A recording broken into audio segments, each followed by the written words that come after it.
రాజు అయితే శ్రీను ఎక్కడున్నాడో తెలుసుకొని శ్రీను దగ్గరికి వెళ్తూ ఉంటాడు. ఇక వాళ్ళని కొడుతూ ఉంటాడు. వాళ్ళని కొట్టి ఎలా అయినా శ్రీనుని అక్కడి నుంచి బయటికి తీసుకొని వచ్చి కోర్టుకి తీసుకురావడానికి అయితే ట్రై చేస్తూ ఉంటాడు. ఇక రాజు అయితే శ్రీనుని తీసుకొని కారు ఎక్కించబోతూ ఉండగా వెనక నుంచి ఇంకో రౌడీ వచ్చి రాజు తల మీద గట్టిగా కొడుతూ ఉంటాడు. అలా రాజు తల మీద గట్టిగా కొట్టగానే రాజు ఒక్కసారిగా తల పట్టుకొని వెనక్కి తిరిగి చూస్తూ ఉంటాడు. అలా వెనక్కి తిరిగి చూసేసి సరికి రౌడీ అయితే శ్రీనుని అయితే పట్టుకుంటూ ఉంటాడు. ఇక రాజు అయితే తన మీద చేయి పెట్టుకుని అక్కడే స్పృహ కోల్పోతూ ఉంటాడు.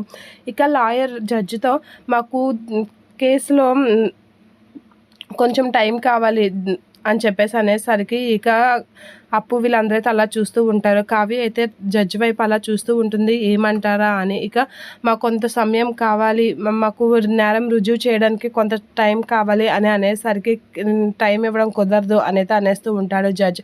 అలా అనగానే అక్కడ ఉన్న కళ్యాణ్ వీళ్ళందరూ అయితే షాక్ అవుతూ ఉంటారు. ఇక అప్పు కూడా ఏం చేయలేక అలా చూస్తూ ఉంటుంది.